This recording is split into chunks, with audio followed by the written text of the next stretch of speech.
Ashley, you know me as Aisha, the Yellow Power Ranger, and I am one of the co-owners of Ranger Stop and Pop.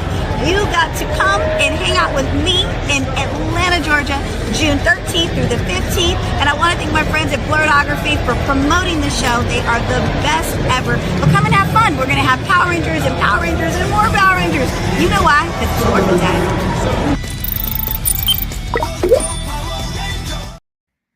What's going on, everybody? Welcome back to another episode of Blerdkast Live. We are live. I'm starting to really like this live streaming thing, so get used to it. But I am joined by a panel of very special guests. I cannot wait to introduce them. But first, I just want to say to everyone on the panel, thank you all so much for coming on. Every single one of y'all in some way, shape, form, or fashion have helped this channel grow. Just me personally as a person grow, and just having y'all on and just getting this masterclass of blerdom from you all is special. So thank y'all for just coming on. But I would like to go ahead and start introducing my special guest. I'm gonna start at the center. Joy, why don't you go ahead and introduce yourself and tell everybody who you are? Good evening, everyone. My name is Joy Stevens, and I am coming to you from the heart of Atlanta right now. And I am actually a diversity, equity, inclusion consultant by day, PS5 gamer, cosplayer, and general rabbit hole nerd by night. I'm into anime, I'm into foreign languages, I'm into a little bit of everything. And I am going to be your moderator for this evening. So I will be asking the questions and they will be answering. And so what I would like to do from this point on is go around the clock by what I see. And I'm going to ask the rest of my esteemed panel, would you please introduce yourself, however you want to be called. We don't have to use government names tonight. And tell us a little bit about yourself. We'll get into how you got into blur stuff later, but just tell me, who you are. We'll start with Bonnie Lass, if you will. Hi, my name is Eboni. I go by Bonnie Last Cosplay on all social media platforms. I am based in Birmingham, Alabama. I am a cosplayer, and I'm slowly starting to be into craftsmanship. So, okay. Supreme Attorney, you're up. Ooh. Yeah. Okay. So I'm the Supreme Attorney. My name is Angela D. Williams. I was in a high-profile case. The YSL trial in Fulton County. I went viral because I did mention bleach in my opening statement. People are like, oh my God. Some people got it. Some people didn't. The people who got it, thank you for fighting for me. The ones who didn't, was it for you? And I am a real attorney, obviously. Yeah. And a successful one at that. Thank you. Next up, we have B. Cunningham. Hi, yes. So my name is Stephanie Cunningham. I'm also known as B. Cunningham Cosplay on all forums. By day, I am an insurance adjuster. That random person that's on your roof telling you how much the insurance company is going to pay you. That's me. By night, though, I play PC. I am also a craftsmanship cosplayer. I have won several awards for my cosplay and craftsmanship. And I also have a mildly unhealthy obsession with tokusatsu, but who cares about that? Who's really paying attention to that? Damn right, you're right. Darn right, yeah, that. Yes. Okay, next up we got Robbie. Hello. My name is Robbie J. Atkinson, and I am the author and the creator of an upcoming seinen manga series, sci-fi fantasy. I'm actually a filmmaker by trade, but we veered off into creation, and this series has been just kind of ticking time bomb, so to speak. We've got 155 pre-orders. I met Mark actually kind of trying to talk about my manga, and it's just been a great ride seeing the progress and the growth. And I am based in Atlanta, Georgia as well.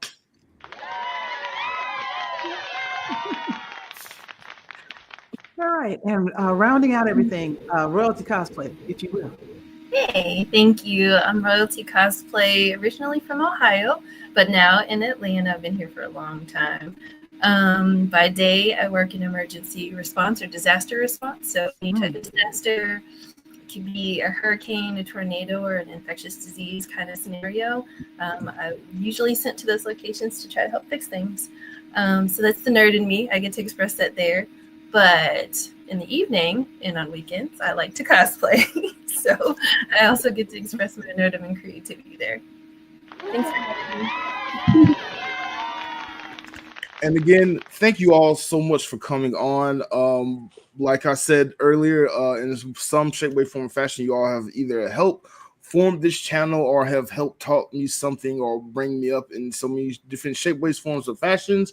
I have, like I just said, I've come across all of you in some shape, way, form, fashion, and nerd spectrum.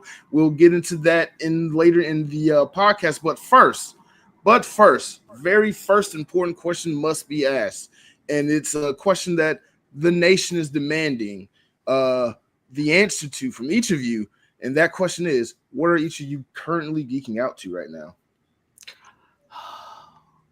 I can start with that easily. Kamen Rider Gov is it right now. A little disappointed about these final forums because Cake King, they peaked at Cake King. But, you know, what do you do? What do you do? You can't always win it with the costume design. Okay. This is a tough question because, like, I wouldn't say I'm geeking out to it. It's more like I'm studying it, right? So, okay, I just watched, like, I finished off Solo Leveling like last night, and I was like, okay, cool. I watched that. I took notes on it. I'm doing like a whole analytical breakdown. But I've also been like on a manga haul. So I was just in Japan. Like, I came back from Japan like a couple days ago, so I'm still jet lagged. And I came back with like Free Ren. I came back with Dan to Dan. I came back with like 5 different manga volumes. So I'm kind of just diving into all of those for self-study. Okay. Educational purposes. Exactly. Me personally, I watched the whole live stream for JoJo Day, and I'm currently like very hyper fixated right now on Steel Ball Run, so I'm currently rereading the manga. I'm sorry. Yeah, I was about to say, are you not stoked that they are finally animating that? I'm like, bruh, so excited. I'm so excited. Yeah, honestly, they can stop after Steel Ball Run. They can just stop. No, they can stop after that. No. Now hear me out. Okay. Part 8. Okay. Part 8 is so good. It's all. Is it? It really is. It really is. All right. I'll check it out. I'll take your word for it. I'll check it out. I'm watching. Well, I just finished Great Teacher Onizuka. Oh, that's another good one. Right, it's old, but now I literally just finished it last night. Last night, and now I'm like, oh, is there another one? People are like, no. And I can understand. I get it. I know it came out in '99. If it came out now, it would get canceled immediately. And so I don't really read manga. I know. Sorry. Oh, you're fine. I know. No judgment here. I don't either. Thank you. I am trying to prepare for some K-pop concerts, so. Oh, I'm actually glad you said that because I was sitting here listening to everybody like, wow, when I bring up Stray Kids, they're gonna look at me real stupid. hold on. What? Ma'am. So we can talk about biases in a minute because I'm deep into Stray Kids. Let me tell you how much I love them. So I've been into them because they are my happy place, because being a diversity inclusion consultant, I've been almost borderline depressed for the last year and a half. And so they brought me out of my depression. They find you when you need them. But I don't like concerts because the way my brain is wired is too loud and it's too many people in there. And whoever is at the concert, they don't sing the song the way it is on the CD. And I hate that. I want to hear the song the way I know the song, and you riffing and doing this other stuff, that's not the song. So I don't go to concerts, but I bet you I bought a ticket to the Stray Kids concert in June. You're going to? Yes, I will be there at Truist Stadium. Oh my God. Did you get floor seats? I did not get floor seats because I was in the middle of buying a condo and I ain't had floor seats money. That makes sense. That's fair. I mean, I appreciate your priorities. I like where your priorities lie. But I got my gear, I got my light stick. I'm ready. I'm such a Ajima fan up in this piece. So between that and then I would have listed a lot of anime, Fire Force, Tower of God, Solo Leveling, a game as well. So South of Midnight, I'm about to try and figure out if I can get that on my PC because I don't have an Xbox. And then that also brings me into my current obsession that I cannot stop talking about for the last 2 days is Sinners. It has taken over my whole life. It is so All good. I talk about. No spoilers. I haven't seen it yet. Yeah, I will That- not spoil that anything. part. All I'm gonna tell you is you need to go see it for your own mental health and healing. And this is not a part of the like African American Zeke guys that you want to miss. You need to see this movie. It's a That's- perfect It's not movie. traumatizing. 'Cause usually, It's not you know, traumatizing. these No. timepieces are very traumatizing, and it's always like, why do we have to always see stuff like this? Right. They do such a good job. Oh my God. Oh my God. So I'm about to space out on y'all. I'm moderating. I'm about to space out on y'all and stop asking questions and just think about, but what about this? Like, it's so good. But we didn't get to everybody. Royalty, I don't think you got to say what you're into. So for me, definitely Sinners is a thing for me right now. Also G20 on Prime. Yes, that was really good too. So good. Might be my next cosplay. You would rock that. And then in terms of comic books, I'm not really into anime manga. It's just not my thing, but I'm definitely into the current Storm run from Marvel. Okay. Yeah. I think, what I love is that everybody's into something slightly different. Like, I'm sure there's a continuum amongst all of us. Like, I'm into this and you are too, but I'm also into that and she is too. And so this is what blerdography is all about, right? Is all the different ways that we show up for whatever it is that we are geeking out or nerding out over. And anytime you can develop like a slightly unhinged obsession with something, you know, that's your thing. And it's okay. And it can be different from everybody else's, you know? I mentioned earlier that I wanted to ask everybody, how did you get into whatever you're into? So I want to go around the horn again. How did you become a blerd, especially being a Black woman in the United States? That was a very good question. I can go first on that one. I actually think I was born this way. I don't remember a time where I wasn't a nerd. I don't remember a time where I wasn't into science and like helping people, which also really, really greatly aligns with superheroes. So the first ones that were on my radar, definitely, I'm a little older, y'all, so X-Men for sure. And then after that, I was like, oh, I want to get into cosplay. Like, I heard about it, but from Ohio, from backwoods Ohio, and was told it's only for white boys, not for girls, and specifically not Black women. So it wasn't until years later when I moved to Atlanta here, and a couple of friends of mine took me to Dragon Con for the first time. That was back in 2012, and ever since then, it's been a wrap. I found my tribe. That's how I met Mark too. And you too, Joy. That's how I met Mark and you. Dragon Con, bringing people together. That's right. Yeah, Atlanta is the mecca for a lot of things beyond just like food and music. It's the mecca for a lot of Black people being themselves, however that shows up, which is why I love living here. Traffic and all. Yeah.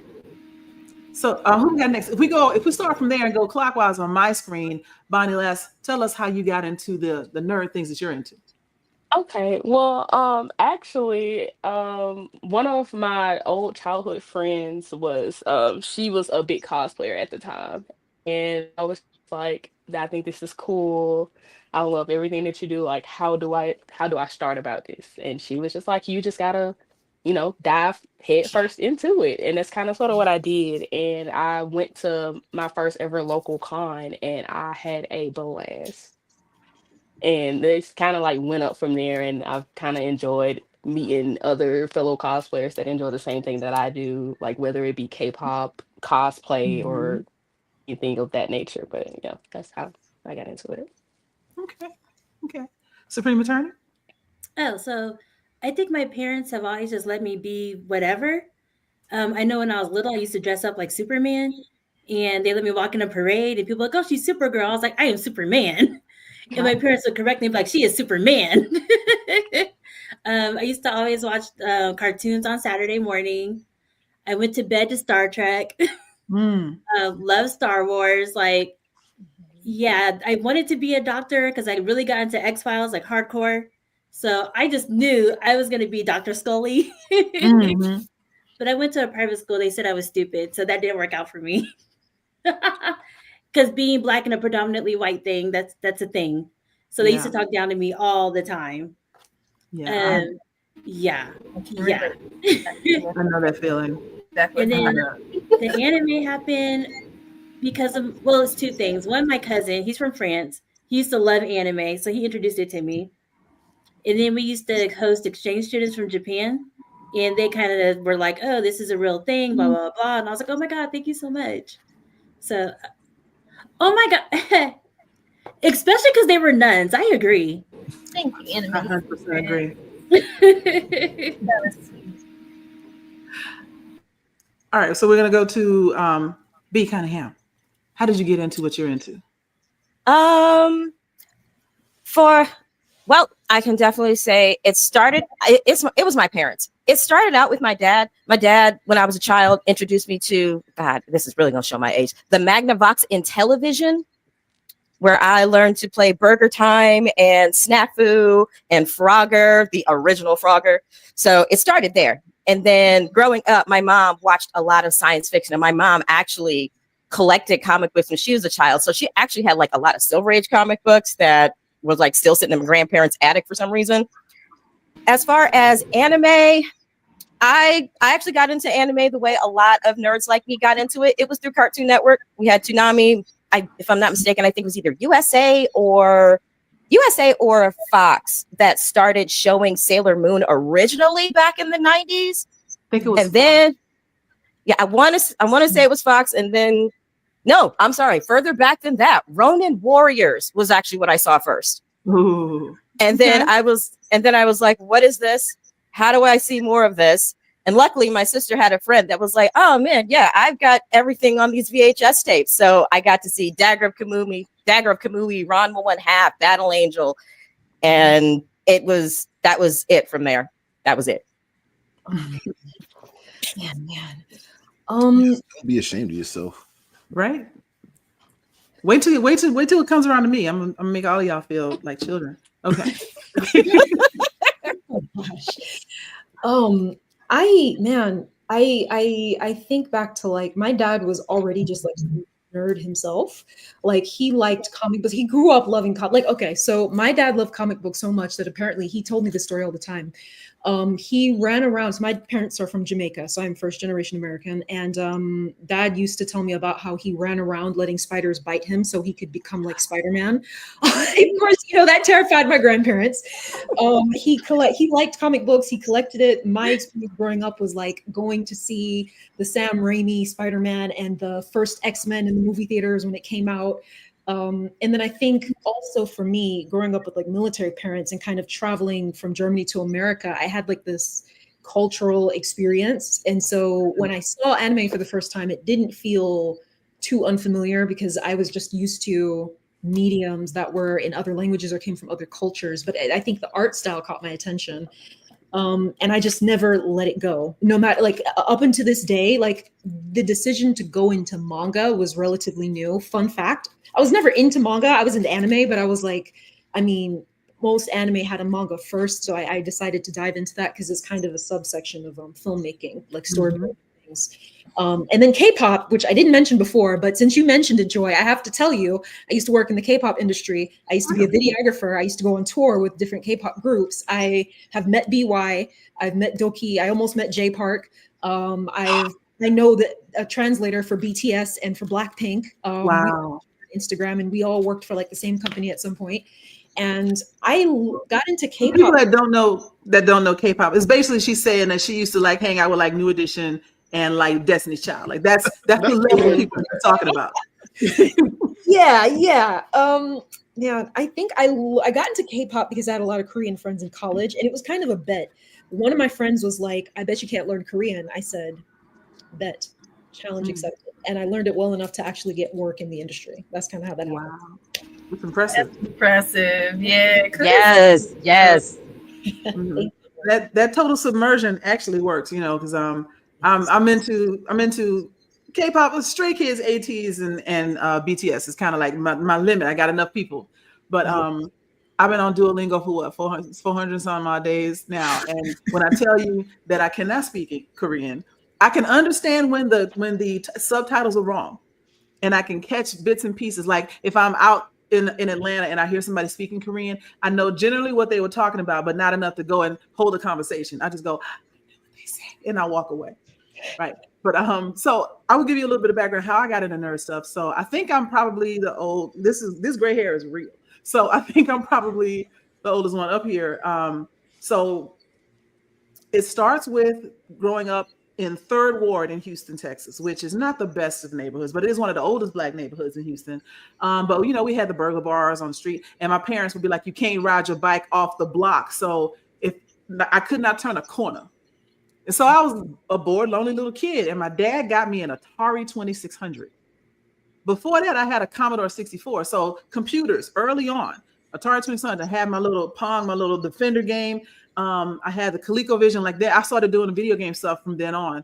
Nintendo. I'll go to my friend's house and watch him play Nintendo because I couldn't afford one. And then I got to college and I got to college and I got a Sega Genesis. That's how old I am. Sega Genesis was out when I was in college, right? Then I got a PlayStation and nobody saw me for days at a time, So video games was my intro, and through playing video games, I was known I went to Spelman, so between Spelman and Morehouse, I was known as the girl that would kick your tail because I was a beast at Mortal Kombat and Tekken, probably Tekken 1 at the time. Yeah. And from that, I started hanging out with guys, and then they'd be like, we about to watch this show. I don't know if you want to watch it. And I'm like, what is it? They're like, oh, it's this weird show. It's this weird movie called Akira. Oh, I want to watch it. So Akira, and then Fist of the North Star, and then Goggle 13, and then Crying Freeman.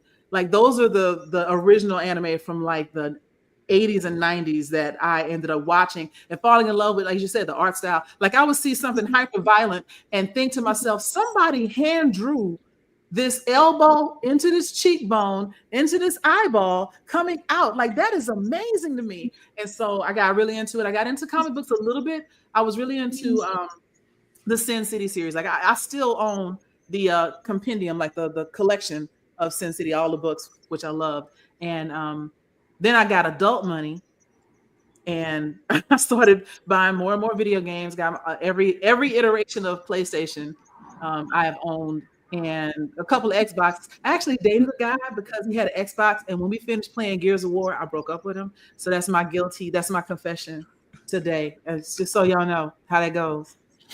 This is a safe space. It was the 90s. It was the early 2000s. What am I saying? But, so I'm not gonna lie. I feel like my adult life took off when I got adult money. Right. That's the thing, is like the demographics have started to shift because the idea that nerd stuff is for children, like cartoons are for children, is like, have you seen some of these cartoons? This is not for kids. It's an animated story. This is animated movies. It's just because it's not a real actor doesn't mean it's not just as poignant, just as heartfelt, just as well voiced, if you will. And it's a medium to share ideas and inspiration. So belittling it to say it's just a cartoon is what I think my parents' generation got wrong about that, and rap music. They were wrong about everything. But I'm hearing y'all say, that some of y'all's parents were into some of the cartoons. I'm probably old enough to be y'all's auntie, maybe not your parent. So I appreciate that, folks in my generation or a little bit before me made it easier to have someone like Supreme Attorney come out and say, my dad was into this, but they let me be Superman, right? And I didn't have to be Supergirl, or that, you got support for following your dreams and stuff. Whereas, growing up, all I heard was lawyer, doctor, engineer. I have an engineering degree, by the way, because I had to pick one of those three. But now I'm doing what I want to do, living in Atlanta, living my best life, and going to the cons. And like you, Royalty, I got invited to Dragon Con by a friend. And the first year, I was just starry-eyed, like, oh my God. And then I dressed up as Rogue. So X-Men 97, the original run. Yes. Hands down. What do y'all? One of the best cartoons, in my opinion, and best soundtrack, best theme song ever. It's never going to be topped. Absolutely, yeah. For Well, sure. I don't know. Yes. I like Teenage Mutant Ninja Turtles Vanilla Ice version. That's good. Iconic. That's good. But it ain't gonna be X-Men though. It ain't gonna be X-Men. I don't know. It's not. That was extreme. I like the Ninja Turtles too, for sure. Right. I liked them better than my Barbies growing up. That part, like the Used to idea love that Barbie G.I. was the only toy we could play with. No, I wanted Ninja Turtles. I wanted Yeah. Thundercats. Do y'all remember Thundercats? Oh my God, I used to love it. Yes. Oh my God. Yes. Bratz dolls. Oh, the Bratz dolls. I thought the Bratz dolls were the best thing. They were so cute to me. remember when I saw Wings Club, I was like, oh, this is brats with wings. This is all this is. Right? So now that we've talked about how we got into it, just speaking colloquially, I've seen so many instances like on the internet and at cons, whatever, where somebody goes, you can't do that because insert stupid reason here, stupid small-minded reason here. I'm not gonna ask a dumb question of have you dealt with it, because I know you have, but how have you compartmentalized, or how have you kept that from stopping you, I guess is the question I want to ask. Like when people people say you can't do this, you can't do that. For me, I take it as a challenge. If somebody says I can't do anything, sort of like, Robbie was saying earlier about somebody challenged you to learn a different language, you like, oh, that's a challenge? Okay. So I take it more as a challenge and try to like really transform or transmute that negative energy into something positive. But it's a process to do that. So how do you do that, or how do I do that? I was really, really intentional about who I surrounded myself with, so that when I went to cons, I had my little core group of people who could encourage and could uplift, regardless of whether like a photographer did not want to take my picture because I'm a Black cosplayer, cosplaying a Black character, or whether somebody just didn't want me to be in their photo shoot.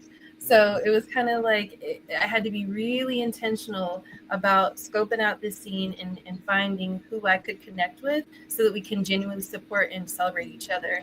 And I think as a result of that, an unintended consequence in a good way was that people were drawn to that, right? So we were thinking we were just having our little friend group, but more and more people were drawn to that, to where we ended up having panels, being in the Dragon Con parade every year. And then I just started traveling to other conventions to encourage people to find their tribe too.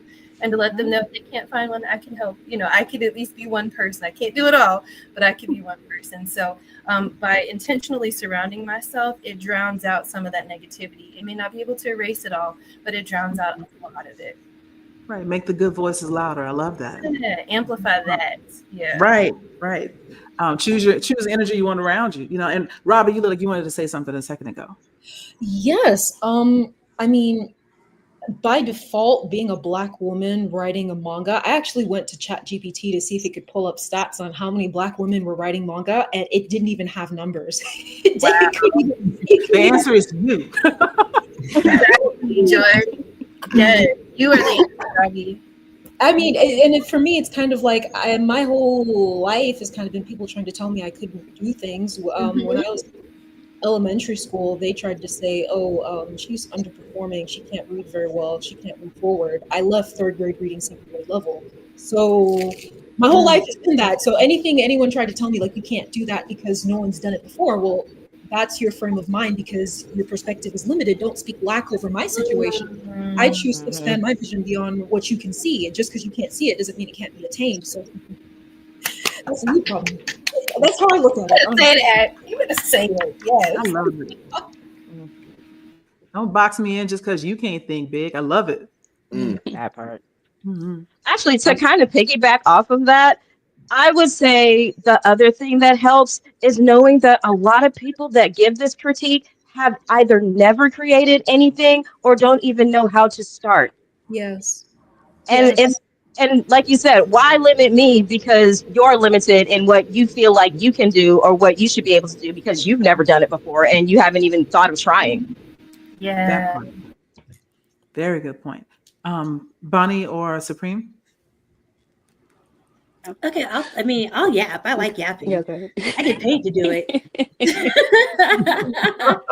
I'm interested in your point of view because I know you caught a lot of backlash behind the bleach reference, which, in my opinion, that bleach is so common that how do you not know it? What rock have you been under? But anyway, go ahead. Yeah, so I feel like as I'm getting older, my circle is getting smaller and smaller because people keep telling me what I can't do, and I'll be like, bet, and I'll just do it. So I can do it. Like I wasn't going to mention bleach in my opening statement because I was like, that's not professional. I cannot do that. Everybody's gonna be watching. There's no way. But I had attorneys who don't watch anime, not into it, told me to do it. And they were practicing way longer than me. Interesting. once they gave me the go ahead, I was like, well, these people have like over 30, 40 years of experience and they're telling me to do it. Let's see what happens. Mm-hmm. And it was interesting that I got more counsel from our community than anybody else. Yeah. And that was unfortunate. Mhm. And then I just dove all the way in and I got my car wrapped in Natasha. So whenever I pull up to the courthouse, people know who I am. Rub it in. Yeah. Right? Because at this point, if I'm known as it, I mean, I might as well do something. I've always wanted Yeah, be Natasha. about it. Be Right? I about it. was like, I can't do that. That's not professional. I was like, you know what? It's my car. I'm gonna do whatever I want. I could tell you, I could give you a whole 1 hour webinar about the oppressive nature of the word professional, but ain't got that kind of time. Come find me on LinkedIn, and then I'll come to your company and tell them how their idea of what's professional is oppressive to the creative spirit. But anyway, I totally agree with you. Like you are known in so many circles now behind that one instance. So I agree with the people that told you to go for it, because anybody can be regular, right? Right. They were telling me if I don't mention it, because that's basically like who I am, whatever I say in my opening won't be genuine, and the jury is going to know like I'm trying to suppress something. Mm-hmm. And I can't be like, the top attorneys that were there, because that's not me. Apparently I'm not an old white guy. Right. Who'd have thought? I know. So I can't be like them if I'm not them. Much respect to you for honoring who you are, because it really does mission to other people to do the same. You'll never know maybe like how many people or how far your reach was just because you are authentic. So kudos to you for doing that. Thank you. I did get a lot of messages after, and they had me boohoo crying. Good. You should save those. Because some people are like, oh my God, I wanted to be an attorney, but I didn't think I could because I couldn't be myself. And I was like, you can do it. There you go. And I have my clientele who are going to be my clientele. And the people who are not for me, I'm okay with that. Yep, that's right. That's a big part of stepping into like your next level, when you start to realize everything isn't you aren't everybody's cup of tea, but your cup is big enough. And so what's for you will be for you. Yeah. And I got to meet so many people because of it. Like I met Mark because of it. Right? I love that. We developed a whole like twin thing at Sci-Fi Expo a couple weeks ago. She was doing this panel of, would your favorite anime character go to jail? And the other person who's supposed to moderate with her wasn't able to come. So I was like, I'll do it. Cause you know me, I like to moderate. And we had a blast. I can't wait for us to do that again. It was so much fun. MomoCon waitlisted me, but that's okay. We're going to work on You're not the only one. Bonnie, is there anything you want to add to your experience? Oh yeah, just real quick. I've always been told that like I can't do anything, and my answer to that is just watch me. You can do it. And it's got me through a lot of things. Like I was a part of the theater in my school. I got to interview a couple voice actors. So I mean, you say I'm not gonna do anything, that's gonna drive me to do it. So I could be like, man, I did it. So what? I can achieve in spite of you or because of you, but either way, I'm going to achieve something. I'm gonna do it. I love it. I love it. The next question I want to ask, and this is good. I know that we're going around the horn. Everybody's been answering, but you don't have to if you don't have anything you want to say. But the next question I want to ask is specifically around cosplay, because I know a lot of us do it. The craftsmanship, the costuming, the dedication, the time when you have a day job, right? And I know a lot of people do it, but trying to find I want tell me the process. And the reason I'm asking this question is I have a friend. She's about my skin tone, and she wanted to be Ahsoka, and she put on orange, and that ain't come out the way she thought it would. Once she got it over her body, she was not the right color. And that's just one example of how a lot of the things that are mainstream in like the cosplay universe are not meant for anybody beyond, Fenty 350, So my question I'm getting to it is what do you do to be such great award-winning, if you will, cosplayers, and where do you get your stuff from? Like, take us through the process. How long does it take? Like all of that. I will start with that. So for me, it honestly depends on the cosplay contest, because you have different types of cosplay contests. You have craftsmanship, you have performance, you have some that do a mixture of both, you have closet cosplays. So it would depend. If I was to specifically talk about a craftsmanship cosplay, it can take me personally up to 1.5 to 2 years, depending upon what it is. My best example would be my Carnival Poison Ivy, the very first one that got me my first award, my Carnival Poison Ivy. I did the wings, I hand beaded my leaf appliques, I dyed those leaf appliques, I hand sewed them onto the bodysuit after I pattern drafted that bodysuit. Then after doing that, I hand stoned it. After hand stoning it, then there came my headpiece, where I had to get all my jewelry pieces for my headpiece to make my butterflies look like they're floating.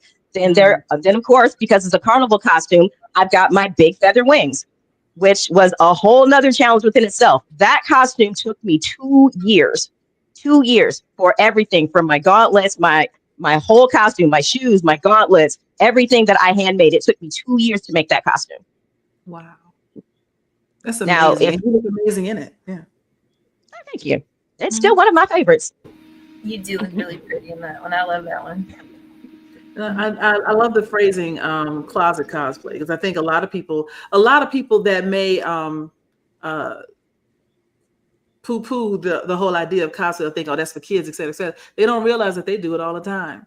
You know, we've been doing it for Halloween for a long time, because most people don't dress up as just the sexy witch or the sexy nurse. Like one year, me and my friends dressed up as the roller skating. We didn't have actual roller skates on, but the roller skating gang from the Warriors movie. Right? Nice. It was fun. It was fun. We were pimps one year, because you got to be a pimp at least once in your life, right?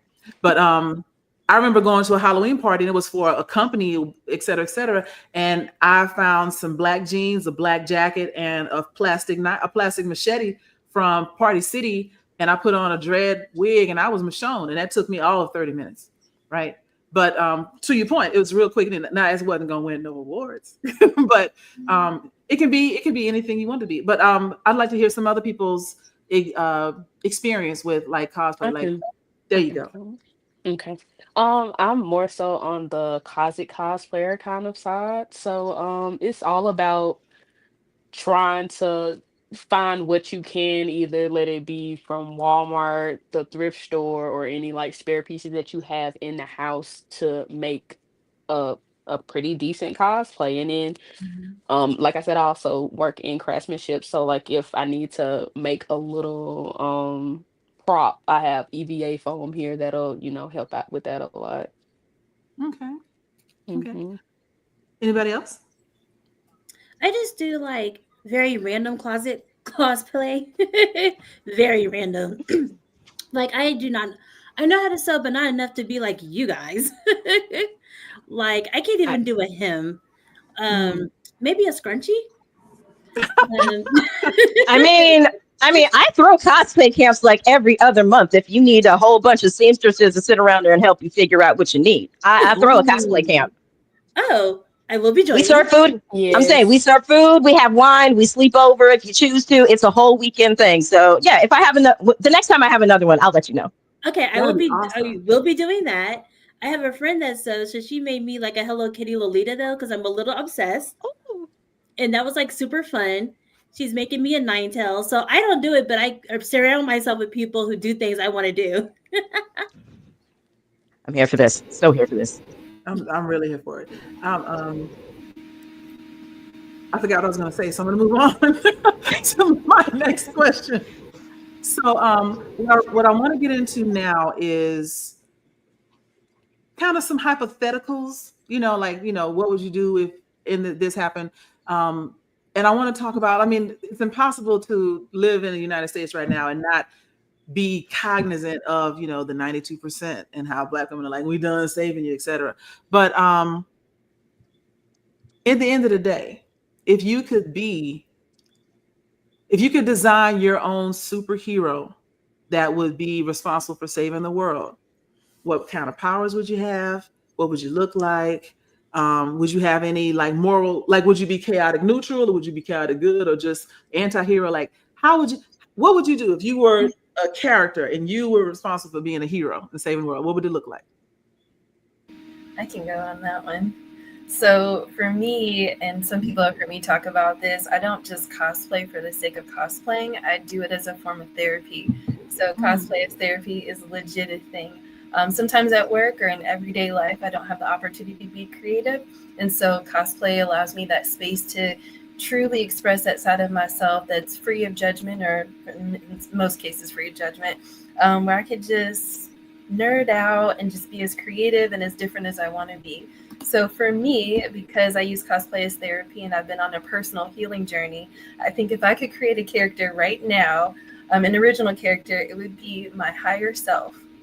And my higher self would be very caring and everything like that. But she also has some fire in her. So some form of me would be Phoenix-like.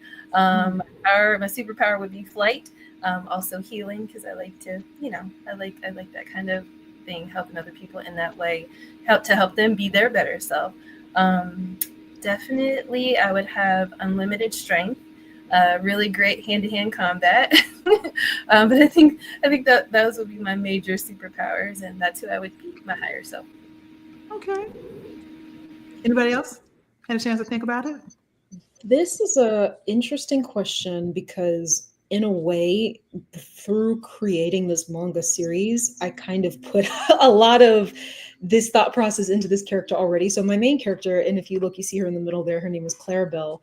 And I've told people that even though I would not say Clarabelle is me, I would say a lot of some of the experiences that I had and some of the things that I observed were very much put into this character.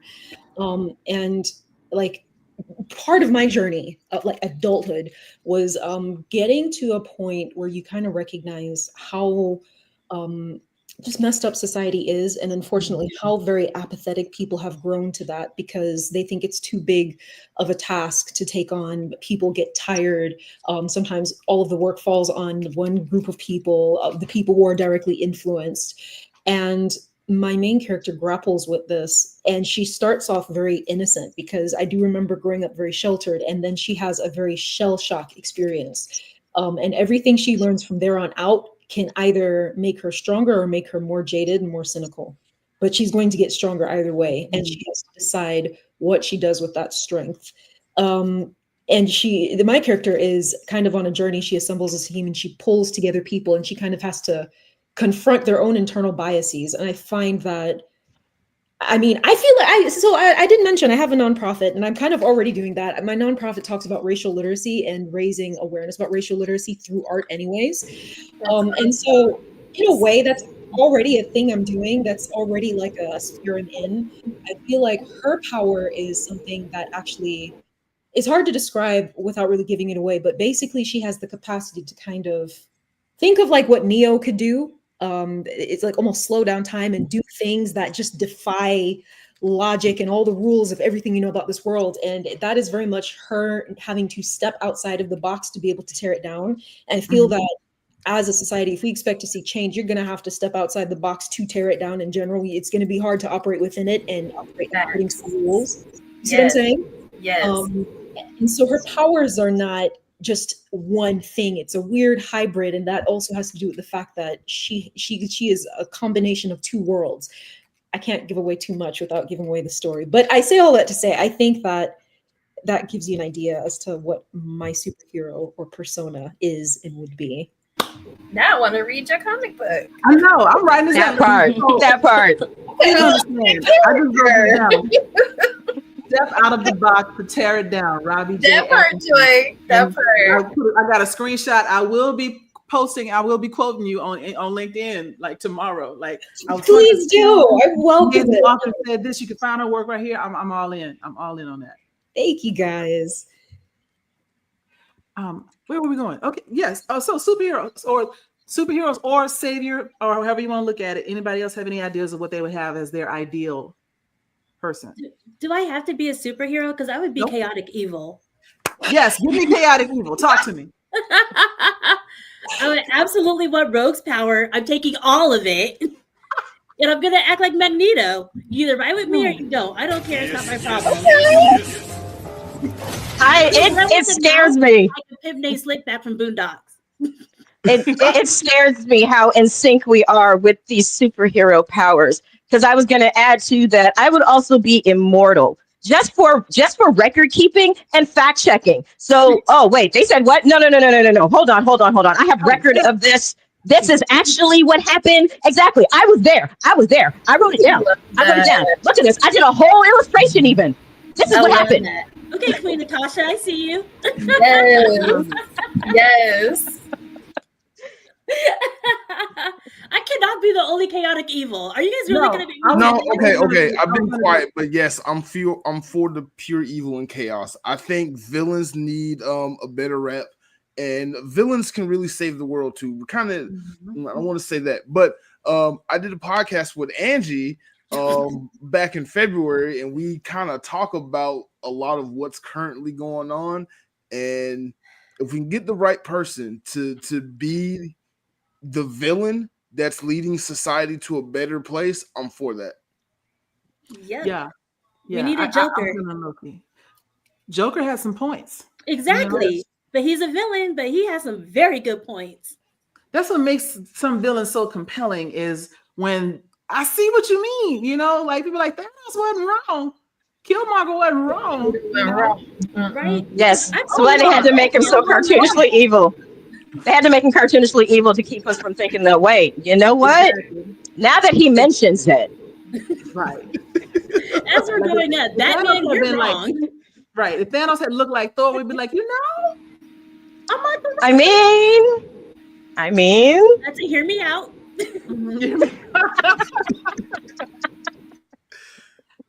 If mine less, I'm gonna give you a shot before I take mine on your superhero or your hero or world-saving person. Thank you, Miles. I don't know. That's kind of hard. I mean, I'm a bit on the chaotic side, but maybe somewhere in the lines of Apocalypse from the X-Men series. Okay, I get down with this. I tell you that there's one line from the '97 run that has lived in my head rent-free for what is this? 20 years, 30 years. I am as far beyond mutants as mutants are beyond humans. I say that all the time. And that's how I test if people rock with me. If they know where that's from, then I found my people. But Joy, you need that on a shirt. Say what? You need that on a shirt. Yes. I'm sure I can get that made. Look, and she's taking notes too. She's like, hold on, please. Unless she's taking notes, like, I will be a Dragon Con in this shirt. Don't you worry. Right? I love a good message on a t-shirt. Yes. Yes, Sketchpad. If we bring it to the camp, we can sew it. Incidentally, if you like, exactly. They're not paying me for this, but I follow them and I love them so much. Lake Lanier has a Threads channel. Do y'all know about this? Lake Lanier? No. Lake Lanier official. Lake Lanier, and I promise you, I think she's one of us. I promise you, she's one of us because it's hilarious, it's funny, and right around the time that Muskie was doing the Dogecoin thing with the $ Doge, the lake was like, I'm gonna make a coin. It was $ drown, and the shirt. I have the shirt. It says "Drown Lake Lanier official." Get you some. Get into it. I think it's thehauntedlake.com is the website they created. Oh wow! Okay. They got another picture. Really quick. It's like sinking into the water. Oh my goodness! Awesome.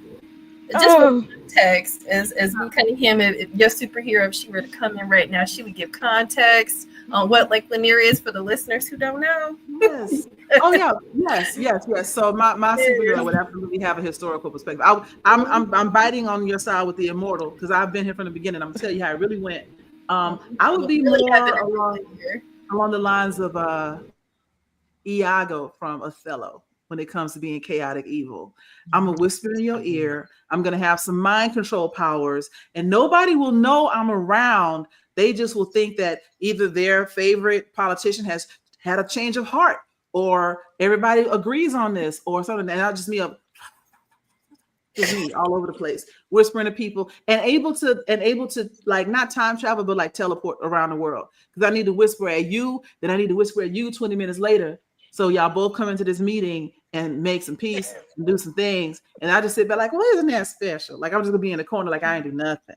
And nobody will know me. That'll be my, but also, I mean, I'm not gonna be 100% altruistic. I'm gonna whisper like to my mortgage, you should forgive all our debt. Like I'll be forgiving school loans and stuff, you know. I like this. I like this. Joker. Yeah, it's very Sneachian energy. Big Sneachian energy. I love it. Right?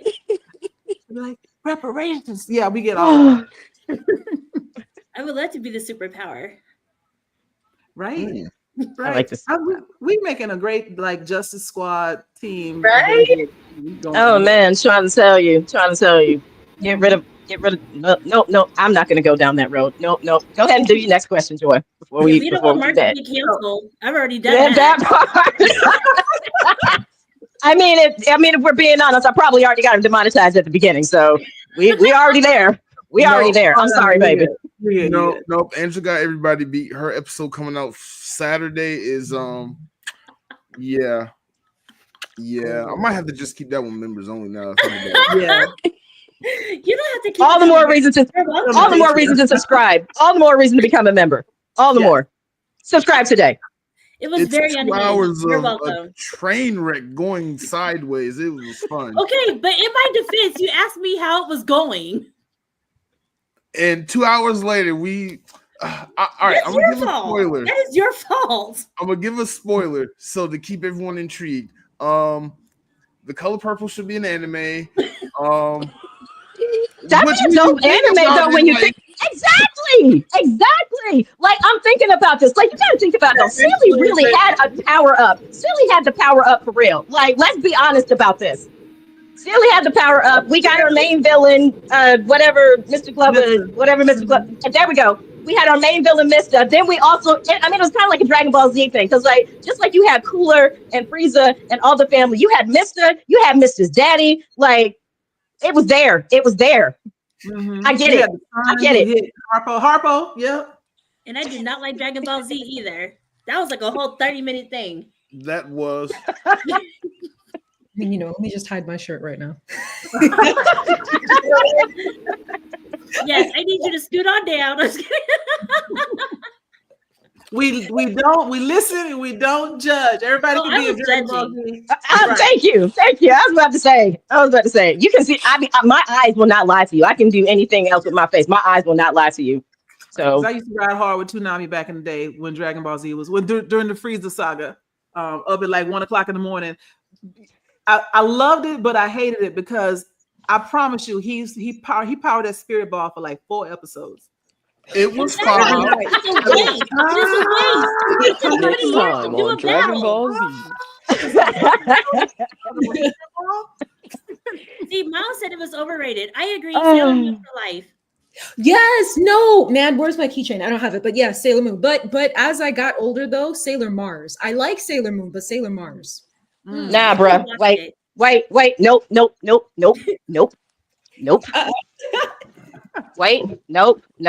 Where they at? Here we go. No, baby. No. Sailor Venus. Sailor Venus. Oh my God. Sailor Venus. Did you make those? You made those? No. Yeah, they go with, yes, they came with my I made them for my Viva Las Venus cosplay that I wore to MomoCon last year. I love it. Those are beautiful. I gotta step my game up. I can't wait to go to camp. Am I gonna learn to do that? On a dress. if you want, yes. Oh, it is on and popping. Oh yeah. You know what? That's another thing that I love that I'm seeing more of. Sailor Mars was the bestest. Yes. Everybody has their opinions. But that could be a whole secondary business, because I don't call a revenue stream side hustles. That's a secondary business of creating like anime and pop culture and things like accessories and things that are catered to the kind of way, the style that we dress. You know what I'm saying? I mean, I know you put a lot of time and effort into your own cosplay, but if you like crank out a couple of like shoes and whatever, you know, what's the word? Custom made. People, we got adult money. You know what I'm saying? So Yeah. And I can wear that to court. That would be my opening statement. Look at my shoes. Exactly. I mean, I will admit, custom shoes is my thing. If you look at my costumes, that is actually one of the things I pay the most attention to, because I feel like in a lot of cosplays, even in like international, I take that back. On the international stage, you see it more, but usually on the national stage, you see a lot of the main part of the costume, but they are like F it when it comes to the shoes.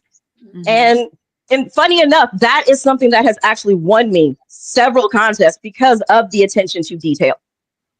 Even in the shoes. I can see it. Right. Now I want to be, oh, what was his name? Remember the movie I'm Gonna Get You Sucker? And this dude had gold in his platform shoes. I want that shoe With now. the fish in it, right? Yes, with a fish in it.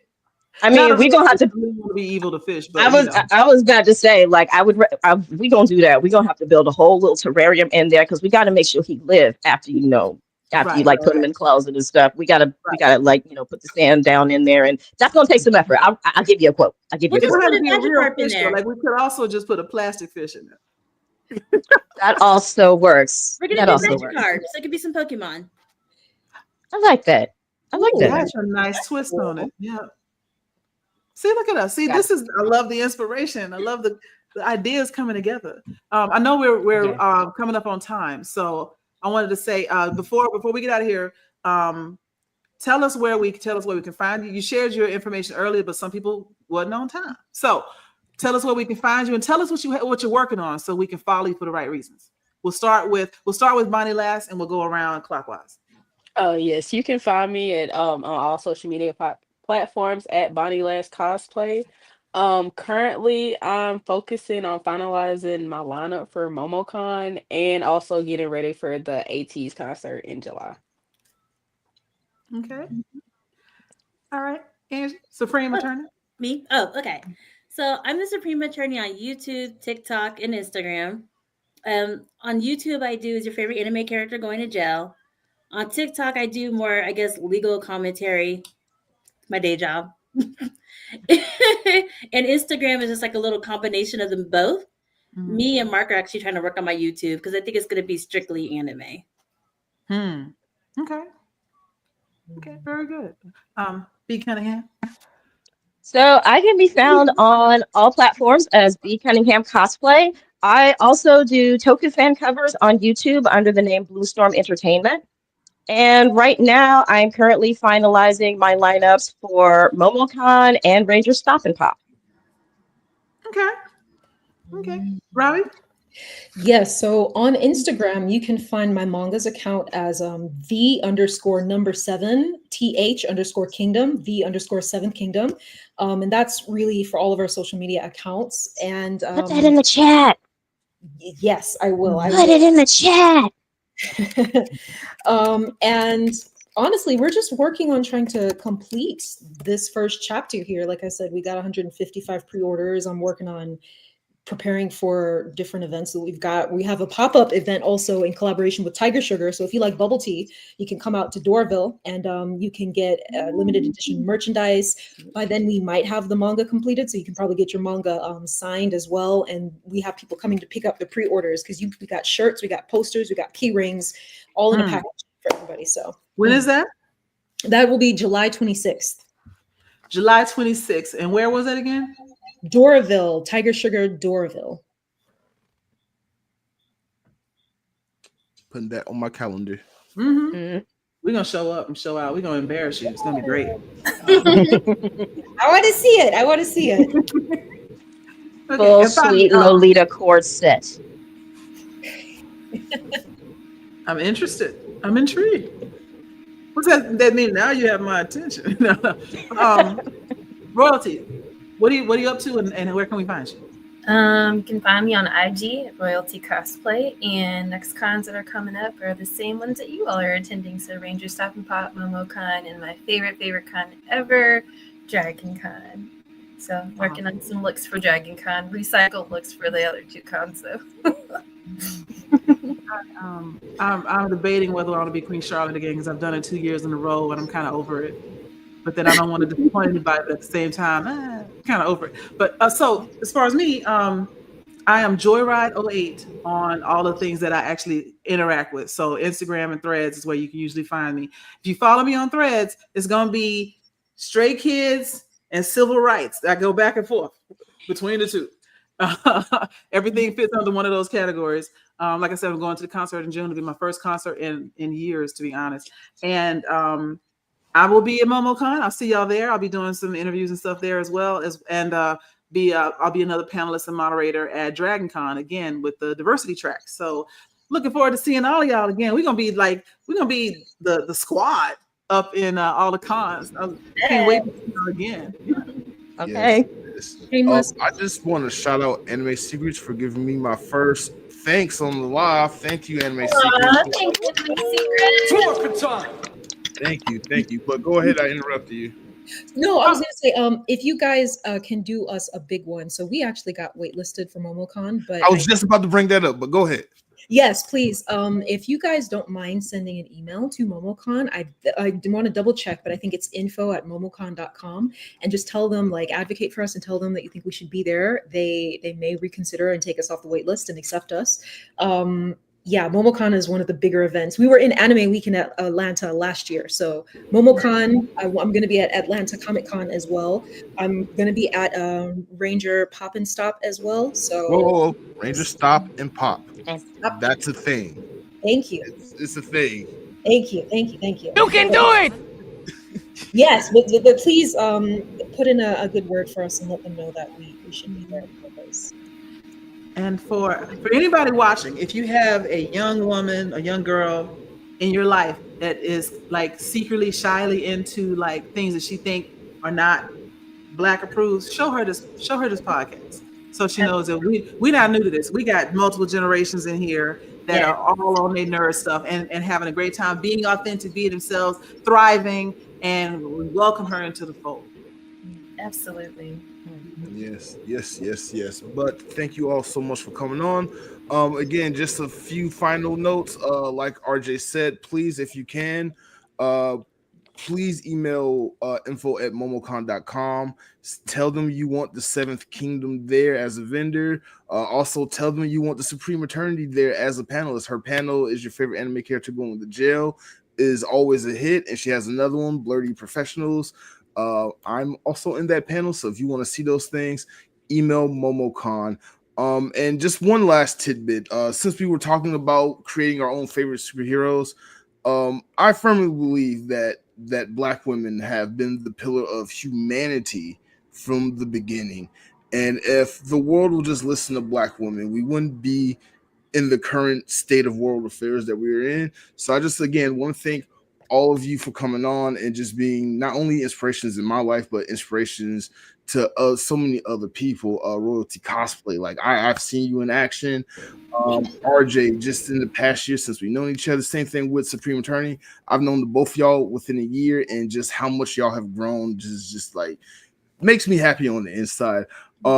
Ebony, you do a lot of great work with Blurred Over. Shout out to Blurred Over. Shout out to Michael Blair. And Stephanie, I've known you since college. You know too many of my secrets, so I'm gonna just leave it there. But just thank y'all for coming on. Again, everybody out there, please go support the Seventh Kingdom. Please go support every single woman on this panel, and like and subscribe. I'm gonna just go ahead and end it there. And that's that. Thank y'all. Yeah.